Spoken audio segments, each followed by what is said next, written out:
पंजाब के मोहाली शहर में एक बिजनेसमैन रहता है और वो अक्सर अपने काम के सिलसिले से यूके उसका आना जाना लगा रहता था दोस्तों। तो वो जब यूके जाता था तो उसको कई बार शक होता है कि शायद मेरी वाइफ मुझ पे चीट कर रही है, तो इसलिए अपने घर में सीसीटीवी कैमरे भी लगा देता है। तो अब की बात जब वो यूके गया तो यूके जाता है तो सोचता है कि वाइफ को आके सरप्राइज करूंगा, और वाइफ को सरप्राइज करने के लिए वो बिना बताए अब की बात सीधे घर आता है। उसके पास रूम अपने घर की डुप्लीकेट की भी थी, तो उसको खोल के और सीधे बेडरूम में पहुंचता है। तो वहां पे देखता है कि बेडरूम में उसके वाइफ के साथ में एक और आदमी लेटा हुआ है। वो सरप्राइज देने के लिए आया था तो उसको उल्टा सरप्राइज मिल जाता है। तो दोस्तों नमस्कार, मैं अमर चौहान हाजिर हूं एक और कहानी लेकर। आज की कहानी इंसानियत को, रिश्तों को, सभी चीज को शर्मसार कर देने वाली कहानी है। इससे बुरी कहानी नहीं हो सकती। कलयुग में कलयुगी मां इससे बुरी हो ही नहीं सकती। आपने अक्सर पहले भी सुना होगा कि मां ने बच्चों का मर्डर करवा दिया, कलयुग में चलता है, लेकिन इतनी बुरी हैवानियत कोई मां नहीं करवा सकती अपने बच्चों के साथ। कहानी के बारे में जब मैंने पता किया, सर्च किया, तो मुझे खुद लगा कि क्या कोई मां ऐसा सच में करवा सकती है अपने बच्ची के साथ? 3 साल की बच्ची के साथ नहीं करा सकती। तो क्या है ये कहानी, शुरू करूं उससे पहले कुछ बोलना चाहूंगा।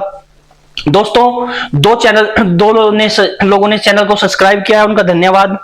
एक भाई ने कमेंट किया कि आपका बैकग्राउंड बहुत अच्छा है, तो उसके लिए भी बहुत बहुत धन्यवाद भाई। और बैकग्राउंड जो है मैं ग्रीन स्क्रीन पे शूट करके बैकग्राउंड लगाता हूं।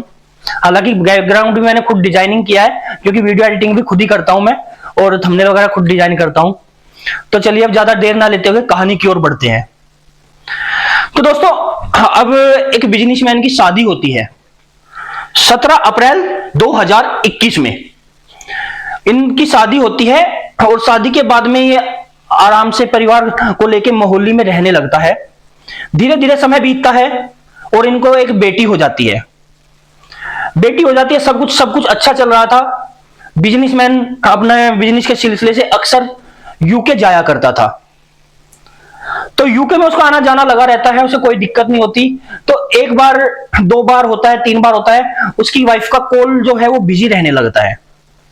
तो उसको थोड़ा शक होता है, लेकिन कोई दिक्कत नहीं। तो एक बार वो फिर गांव मतलब वापस आता है मोहाली में यूके से, अपनी वाइफ को फोन करता है कि मैं आ रहा हूं, रास्ते एयरपोर्ट पे हूं। तो वापस आता है, आके देखता है तो उसके घर में उसको एक आदमी दिखाई देता है। उस आदमी को देख के वो थोड़ा सा परेशान होता है, उस वाइफ से पूछता है कि ये कौन है। तो वाइफ बताती है कि मेरा बचपन का फ्रेंड है, चाइल्डहुड फ्रेंड है, और बेटी के साथ अक्सर ये यही रहता है, पास में ही अक्सर खेलने के लिए आ जाता है। बेटी से बहुत ज्यादा लगाव करता है, बच्ची से बहुत ज्यादा प्यार करता है। तो उसको जाने के बाद में फिर वो वाइफ को समझाता है कि देखो माहौल ऐसा चल रहा है, ये अच्छी बात नहीं है, तो इसको मत बुलाया करो, मुझे अच्छा नहीं लगता। लेकिन वो नहीं मानती, अक्सर वो उसका आना जाना लगा रहता है। ऐसे ही सिलसिले चलते हुए तो उसको शक हो जाता है उन दोनों के ऊपर कि इन दोनों का कुछ ना कुछ गड़बड़ चल रहा है। अब घर में अक्सर उस लड़के को लेकर जो आया था, उस लड़के को लेकर अक्सर घर में लड़ाइयां रहने लगती हैं। उन दोनों के बीच में आपसी कवासुनी होने लगती है, मनमुटाव शुरू हो जाता है। की तुम्हें तो मेरे दोस्त से एलर्जी है, आजकल ये चल रहा है ना, ये तो फ्रेंड है। पहले अलग बात थी, ठीक है, अब तो सीधे बोल देते हैं हस्बैंड को भी, ये तो फ्रेंड है, इससे कोई दिक्कत थोड़ी ना है, फ्रेंड से आजकल कोई दिक्कत नहीं होती है, ये तो कॉमन बात है। तो इन दोनों को लेके उसकी वजह से अक्सर घर में लड़ाइयां रहने लगती हैं। तो घर में जब लड़ाइयां रहती हैं तो उसको शक हो जाता है। तो क्या करता है, घर में अपने पूरे घर में सीसीटीवी कैमरे लगवा देता है कि मेरे घर में जो भी मूवमेंट होगी मुझे पता चलता रहेगा। और उनका कंट्रोल एक्सेस, कैमरे का कंट्रोल एक्सेस होता है, वो अपने मोबाइल में भी ले लेता है कि मैं जहां पे भी हूं वहां बैठे बैठे देख सकूं कि मेरे घर में एग्जिट चल क्या रहा है अभी। तो जब भी वो बाहर जाता था तो अक्सर कई बार वो नोटिस करता इस बात को कि उसके जो घर के कैमरे हैं वो स्विच ऑफ रहते थे, और 2-2, 3-3 घंटा स्विच ऑफ रहते थे। उसके बाद वो फिर दोबारा ऑन हो जाते थे। वो आके अक्सर पूछा करता था कि ऐसा क्यों होता है, स्विच ऑफ क्यों होते हैं कैमरे। तो बोलती है कि लाइट का इशू है, ये खराब हो गया था, वो खराब हो गया था, कभी कुछ ऐसे करके बहाने बनाती है।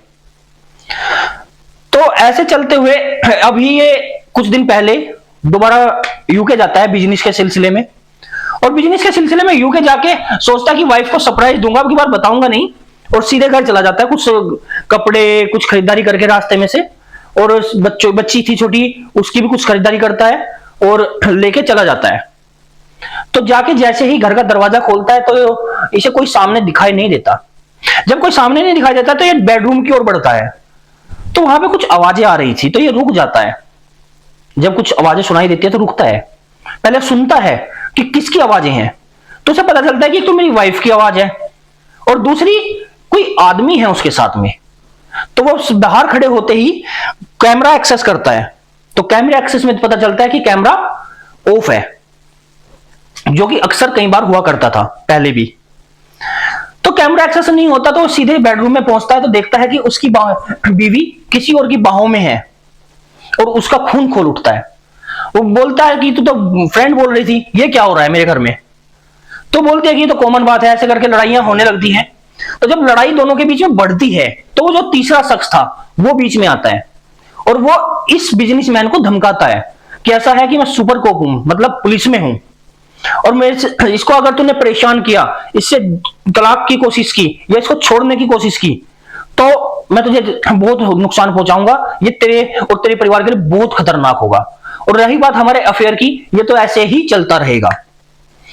तो ये थोड़ा रुक शांत हो जाता है कि यार घर खराब करना, एकदम से इतना बड़ा डिसीजन लेना सही नहीं है, थोड़ा सोचने के लिए, टाइम के लिए। तो उस टाइम थोड़ा शांत हो जाता है, वो आदमी घर से चला जाता है। इसी बीच दोबारा फिर घर में लड़ाई होती है उसी बात को लेके। जब दोबारा घर में लड़ाई होती है तो वो उस फोन को देखता है, और फोन को देखता है तो उसमें कुछ ऐसी फोटोग्राफ्स, कुछ ऐसी चीजें देखता है जो इसकी वाइफ की और उसके बॉयफ्रेंड की थी। तो उसके फोन को छीन के देखता है, तो एकदम से ये सब देखता है, तो उसको बोलता है ये क्या है। तो वो कहती है ऐसे ही, तो ऐसे ही चलेगा। जब दोनों में झगड़ा बढ़ने लगता है, वो स्क्रॉल कर ही रहा था मोबाइल को ऊपर की ओर कि उसके सामने उसकी बेटी की एक तस्वीर, वीडियो आ जाती है, और वो उसको जब चलाता है तो एकदम से पीछे की ओर जाके गिर जाता है, जमीन पे गिर जाता है वीडियो देखते ही। इस वीडियो में कुछ गलत हरकतें वो लड़का उस छोटी सी 3 साल की लड़की के साथ कर रहा था, और शूट करने वाली और कोई नहीं, उस लड़की की मां थी जो खुद शूट करवा रही थी अपनी बेटी के साथ में ऐसी गंदी हरकतें। तो वो देखता है, तो अब चुप रहना मुश्किल हो जाता है कि अब चुप नहीं रहा जाएगा। जब तक बात बीवी की थी, 1% चुप रहने की सोच भी रहा था, अब चुप नहीं रहूंगा, अब बात बेटी पे आ गई है, और वो भी एक नाबालिग 3 साल की बच्ची, उसके साथ ऐसा कुकर्म, उसके प्राइवेट पार्ट को छेड़ रहा है, उसके साथ उल्टी सीधी हरकतें कर रहा है, ऐसी हरकतें कर रहा था वो आदमी। तो वो जाके पुलिस थाने में जाके सब कुछ बताता है, और कहता है कि ये बता रही थी कि मेरे चाइल्डहुड का फ्रेंड है। लेकिन मोबाइल के जो एसएमएस से पता चला मुझे, जो मोबाइल की डिटेल से पता चला मुझे, वो ये पता चला कि ये चाइल्डहुड का फ्रेंड नहीं है, इनकी 1 साल से अफेयर शुरू हुआ है, और 1 साल पहले ये इस मेरी वाइफ को ये लड़का सैलून में मिला था, क्योंकि ये इन दोनों की चैट है वहां से। और पूरी चैट वो पुलिस को दिखाता है। चैट और पति के बयान के आधार पर पुलिस दोनों को गिरफ्तार कर लेती है, और गिरफ्तार करने के बाद में बहुत सारी धाराओं पे उस लड़के के ऊपर और कुछ धाराओं पे इस लड़की के ऊपर मुकदमा भी शुरू होता है।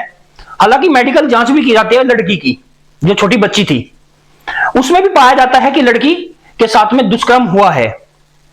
यानी कि ये तो पक्का है कि लड़की के साथ में, छोटी बच्ची के साथ में, नाबालिग बच्ची के साथ में दुष्कर्म हुआ है। मेडिकल जांच में भी ये सामने आ जाता है। अभी दोनों हिरासत में हैं, कानूनी कार्रवाई चल रही है। सजा क्या होगी आने वाले टाइम पे मैं अपनी वीडियो में जरूर बताऊंगा। तो चलते हुए आपसे जरूर बोलूंगा कि चैनल को सब्सक्राइब कर दो, लाइक कर दो, और चलिए मिलते हैं किसी नेक्स्ट वीडियो में। तब तक के लिए नमस्कार।